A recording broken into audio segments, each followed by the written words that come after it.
Welcome to another episode of True Ghost Stories. I'm Dave Mace, your host at Outside the Veil, and I'm sorry to say that I've fallen way behind on producing new shows, but I've been extremely busy on a new project which will be released October of 2013. I'm also the creative director for a new digital magazine called Paranormal Investigator Magazine. I'm really excited to share this with you as it's a publication that's by and for the paranormal community. If you're interested in getting more information on the magazine, please feel free to visit the website paranormalmagazine.com. Now, let's get on with the show.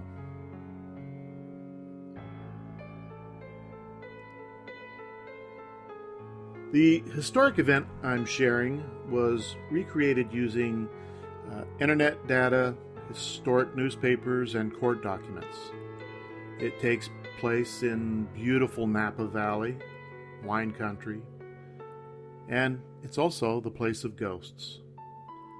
We'll be visiting one of the last ghost wineries in the valley, starting with its early days and bringing it up to current history and its rebirth.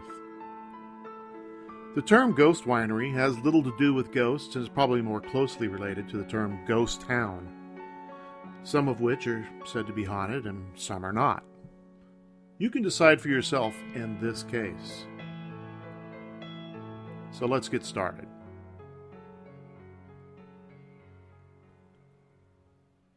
John Murbach, handcuffed and shackled, was escorted into the Napa courtroom. It was February of 1883, and there was little doubt amongst the good people of St. Helena that Murbach was guilty of murder. Supposedly, he had even made statements that he had done it for revenge. Just 4 months earlier, Murbach was working at the Franco-Swiss winery. Mellet was a nephew of Germain Crotchet, one of the founders and partners of the Franco-Swiss winery, and worked alongside Murbach. One day, a well-known photographer, R.E. Wood, came to the winery and met with Fred Metzner, another one of the winery owners. While they were away from the wagon, some photographic plates were stolen out of the back. It was eventually determined that Murbach was the only one seen around the wagon. Initially, he denied stealing the plates, but Metzner felt secure in his accusations and, as the paper said, being very forceful, pressed him further. Eventually, Murbach knew he had been caught and admitted his guilt. He told Metzner that he had turned the plates over to Mellet and his wife. Metzner sought out Mellet and questioned him about the statements made by Murbach. Mellet told him that they had pressed upon Murbach to give up the plates, and he had eventually given it to them. They placed the plates back into the back of Wood's wagon. They did not realize it then, but Murbach had retained some of the smaller ones for himself. Metzner had no more patience and returned to fire Murbach. Later, Metzner heard that Murbach was telling people that Mellet had assisted in the theft. When Metzner asked Mellet about his involvement, he denied it and reminded Metzner of his part in returning the plates. At the end of the day, Mellet confronted Murbach about his accusing him of being part of the crime, but Murbach barely responded. He indicated that he was outnumbered 3-1, finished up by admitting his guilt of stealing all of the plates. Metzner was now angered by Murbach's insinuating comment that he was outnumbered and thus would not be able to defend himself fairly. Metzner advised him that they could go to a secluded place where he could settle the score one-on-one, but Murbach declined, saying that he was satisfied with the current outcome. Murbach was allowed to stay in his normal quarters overnight, and in the morning he was paid and he left the property without incident. The following Sunday, Murbach returned to the winery. He was in his Sunday bests. Since it was Sunday, the setting was relaxed and people were sitting about visiting with friends and family. Everyone was aware that Murbach was present, but no one thought he was there for violence. Most had assumed that he had just returned to pick up possibly some things that he had forgotten or left behind. It was only later that Mrs. Mellett saw Murbach start to come towards them several times, and then he seemed to hesitate and go back. The third time he seemed to gather his courage and rush towards her, and then asked her to call her husband. She told him that he was welcome to call him himself. Murbach went to the foot of the stairs that led to Mellett's room. He called up twice, and on the second time, Jules Mellett appeared, drying himself off with a towel. He came down the stairs to see what Murbach wanted. Mrs. Mellett could not hear the men, but heard them talking. She could barely make out what they were saying, but did hear one of them say something about the photographs. Then, without warning, Murbach drew his .44 caliber revolver, fired, and he hit Mellett in the right hand. Mellett lunged for the gun, and the men struggled for control. He pushed the weapon down, but it discharged again. This time, the bullet struck Mellett 2.5 inches below the navel and exited out just above his right hip bone. Other men ran to the scene and proceeded to break up the two men that were still fighting on the ground. Metzner knocked Murbach to the ground and then stood guard over him until the marshal arrived and took him into custody. Unfortunately, it was too late for Jules Mellett. He was alive, but the wound would prove to be fatal. The bullet perforated his bowels in 3 places. He died at 10 a.m. the following Tuesday. Townspeople followed the trial with great interest. On February 14th, the jury found Murbach guilty of first-degree murder. A few days later, the judge handed down his fate. He was to be hanged by the neck until dead. The sentence was to be carried out on April 13th. But after numerous court hearings, his sentence was commuted to life imprisonment by then Governor Stoneman of California. His sentence was modified again on January 10th, 1906. Governor Pardee pardoned Murbach with the condition that he was to leave California and never return. He went to New York and was never heard from again.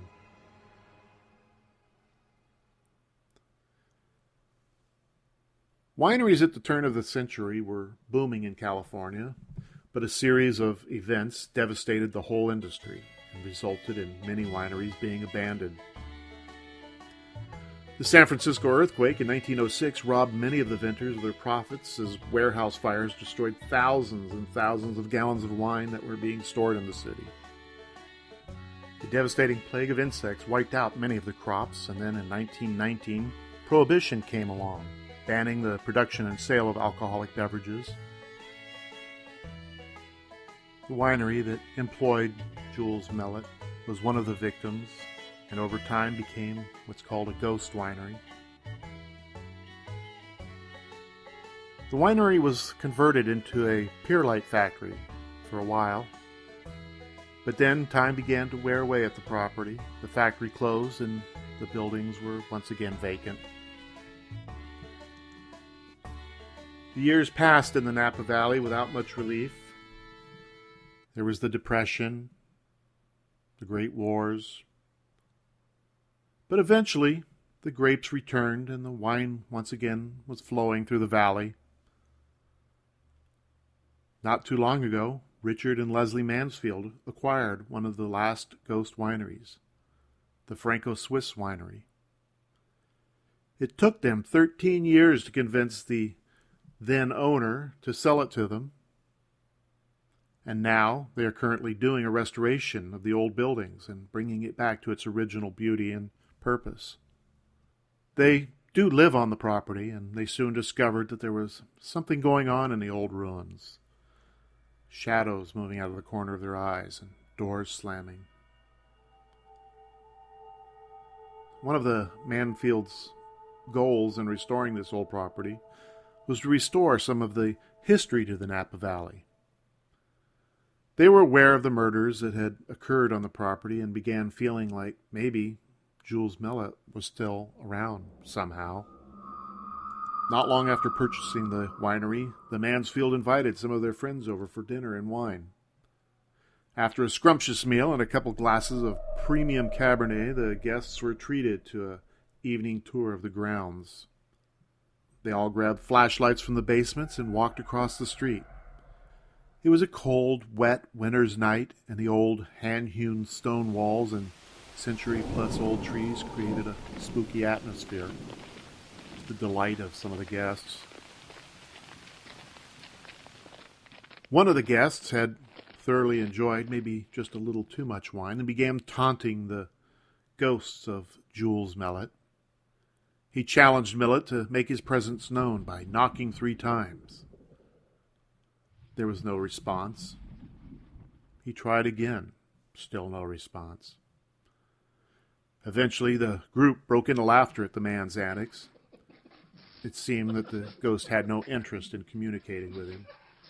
The next evening, all the guests were gone, and Mr. Mansfield was out of town on business. Mrs. Mansfield was alone in the house, preparing to go to bed, when she heard a noise. It sounded like 3 loud explosions, and then 3 more. They startled Mrs. Mansfield as the concussions were very loud and seemed to come from somewhere within the house. She had no intentions of investigating their cause this late in the evening and sought refuge in the master bedroom until morning. There were no other strange sounds during the night. The next morning she awoke and, once dressed, decided it was safe to investigate the cause of the sounds that had shaken her so badly the night before. Initially, nothing seemed to be out of place, and she started feeling a bit more comfortable. She made her way down to the basement, and she was shocked by what she had found. There, where the flashlights were kept, were hundreds of shards and pieces of flashlights. The flashlights had apparently exploded, and from the sounds that she heard, they all exploded at the same time. It was only the flashlights that had been used the previous evening during the tour of the grounds. The other flashlights were still intact. One of the flashlights that had been used was a diving lantern able to withstand depths of up to 300 feet. It too had exploded. A C-cell battery lay on the ground, apparently bent in half by some unseen force. I did a little research on exploding flashlights, and it's true that some zinc, carbon, and alkali batteries used in flashlights can explode because of a buildup of hydrogen gas. It is also more common in sealed units like diving lanterns because the gas can't escape and builds up. Perhaps the batteries were all old and the use of them caused some kind of chain reaction.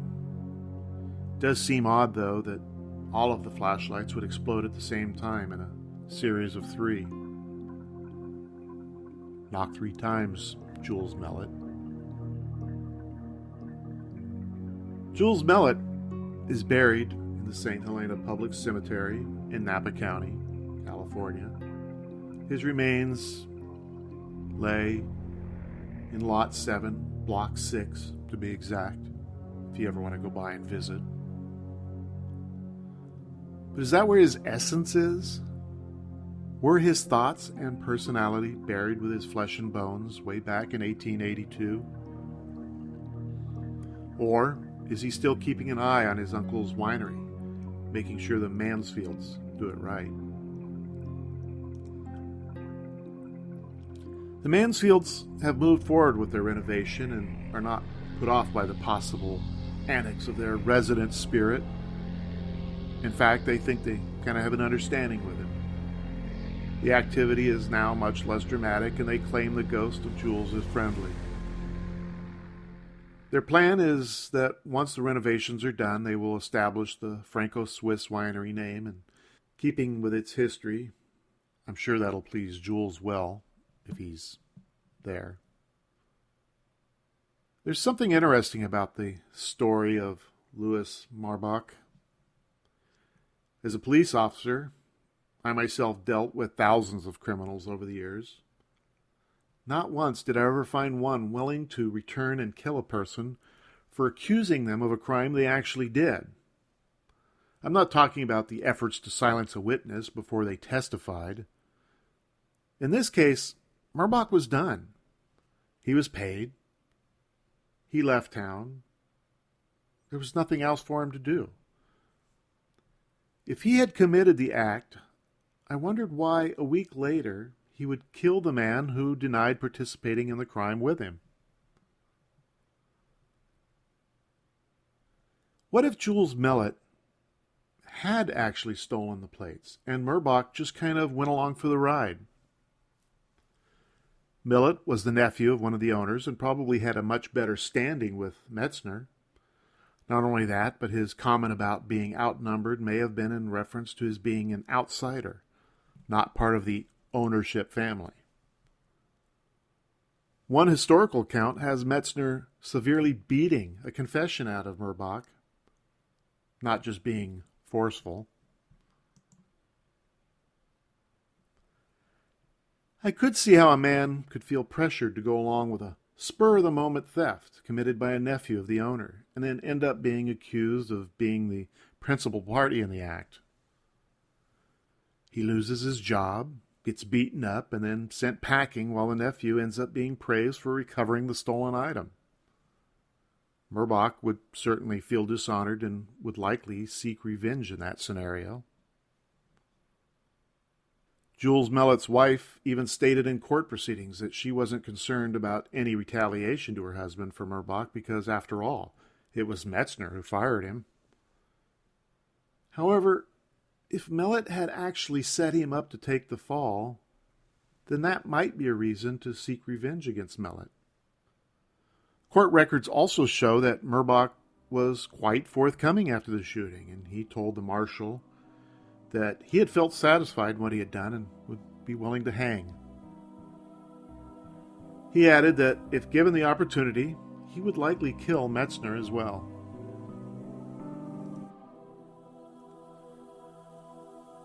Who's to say if there are any ghosts at the old winery? The owners think it may be Jules Millet. Maybe. But it could just as well be the ghost of Louis Marbach. Maybe he's still looking to complete his revenge. Who would have the strongest motivation to return from the dead? A man loyal to his uncle and family? Or a man seeking revenge and who didn't complete his task? I want to thank you for listening to another episode of True Ghost Stories. Please check back and be sure to go to the website, www.outsidetheveil.com. There you'll be able to see photos and documentation on each of my true tales. Also, don't forget to stop by and see the paranormalinvestigatormagazine.com website, if you like that kind of thing. The first issue will be out October, and it's free to view. This is Dave Mace, and I want to sincerely thank you for listening to my stories. I hope you'll listen to all of them. Until next time, I'll be waiting here, outside the veil.